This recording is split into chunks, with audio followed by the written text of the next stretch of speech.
ఓం శ్రీ సాయిరామ్. మనుజుడైన వాడు తన దుర్గుణములను వరస ఒకటి ఒకటి వదలవలయు పసుగుణంబు వీడి పశుపతి కావలే సత్యమైన బాట సాయి మాట. మనలో ఉండేటటువంటి కామ క్రోధ లోభ మోహ మద మత్సరాలైనటువంటి అరిషడ్ వర్గాలనే రాక్షసులు ఉంటారు. వీటిని ఒకటి వదిలితే, ఈ పశుగుణాలు మనం వదిలితే మనం పశుపతి అయిపోతాం. అయితే మనం వదిలేసాము అనుకుంటాం, కానీ ఈ దుర్గుణాలు మనం వదలడానికి ఒప్పం. చిన్న ఉదాహరణ స్వామి చెప్పినటువంటి ఒక దృష్టాంతం చెప్పు. ఒక పల్లె గ్రామంలో ఒక భార్యాభర్తలు ఇద్దరున్నారు. ఇద్దరు భార్యాభర్తలు ఉంటే వాళ్ళకి లేక ఒక ఆడపిల్ల పుట్టింది. ఆమె యుక్త వయస్సు వచ్చింది. వివాహం నిశ్చయించారు. వివాహం అయిన తర్వాత దీపావళి పండుగ వచ్చింది. దీపావళి పండుగకి కొత్త అల్లుడిని ఆహ్వానించమనేటువంటి ఆచారం అప్పట్లో ఉండేది. అల్లుడి గారిని దీపావళికి పిలిచారు.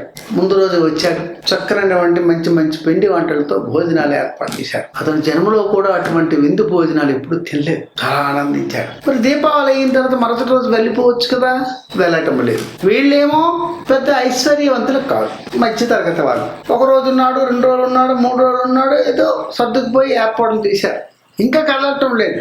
అప్పుడు భార్యాభర్తలు ఇద్దరూ కూడా ఆలోచించుకున్నారు. అల్లుడు గారు ఏమిటి దీపావళికి వచ్చారు, కదలడం లేదు, మనమేమో ఆర్థికంగా పెద్దగా ఉన్నవాళ్ళం కాదు, ఏం చేద్దాం అని తటపటాయిస్తున్నారు. ఇద్దరు కలిసి ఒక జాయింట్ మీటింగ్ పెట్టుకొని ఏం చేయాలి అనేటటువంటి ప్లాన్ తయారు చేసుకున్నారు. అల్లుడిని ఎలాగైనా సరే మెల్లగా పంపించేద్దామని ఏర్పాటు చేసుకున్నారు. వారికి ఒక మంచి సలహా ఇచ్చారు. ఏమిటా సలహా అంటే, రేపు భోజనములో అల్లుడు గారికి విందు ఏర్పాట్లు ఏమీ చెయ్యవద్దు, అన్నము చింతకాయ పచ్చడి రెండింటితోటే భోజనం పెట్టమని చెప్పి భర్త భార్యని ఆదేశించారు. మరి భర్త సలహా సూచన ప్రకారం ఆ మరుసటి రోజు అన్నంతో పాటు చింతకాయ పచ్చడి మాత్రమే అల్లుడికి పెట్టడం జరిగింది. ఈ అల్లుడు ఈ పచ్చడి కూడా టంగలేదు. ఆ పచ్చడితోటే తినేసి ఆనందిస్తూ ఆ రోజు కూడా కదలటం లేదు.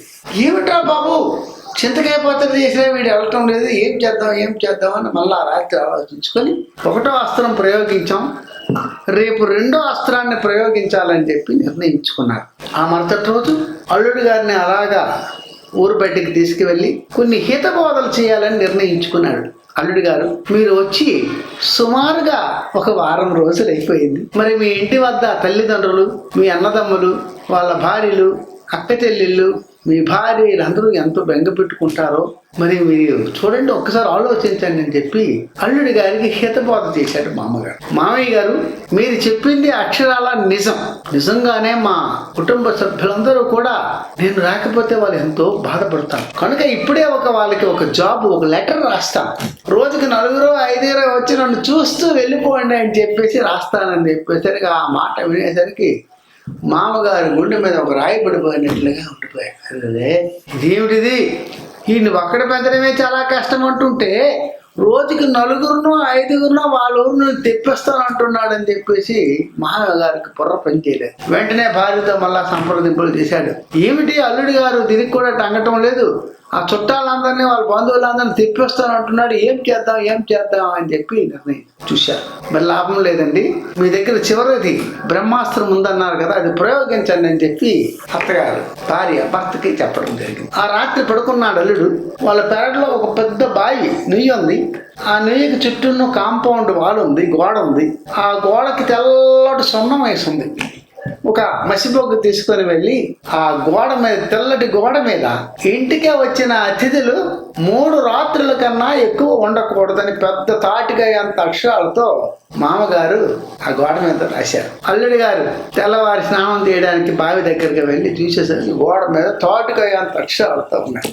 ఇంటికి వచ్చిన అతిథి 3 రాత్రుల కన్నా ఎక్కువ ఉండకూడదు అని చెప్పి రాసింది. ఓ మామగారు, మీరు ఎక్కడ చాలా గట్టుకుల్లాగా ఉన్నారు, నన్ను పంపించాలనే ఉద్దేశంతో చింతకాయ పచ్చడి పెట్టించారు, అలాగే ఊరు బయటికి తీసుకెళ్ళి హితబోధ చేశారు. ఇప్పుడేమో 3 రాత్రుల కన్నా ఎక్కువ ఉండకూడదని ఈ మసిబొగ్గుతో గోడ మీద రాసి నన్ను పంపించడానికి ఏర్పాట్లు చేస్తున్నారా అని అల్లుడు కూడా చాలా తెలివైన వాడు. వెంటనే మరొక మసిబొగ్గు తీసుకొని కిందని, మామయ్య గారు, మీరు చెప్పినది అక్షరాల నిజము నిజము నిజము, సత్యము సత్యము సత్యము.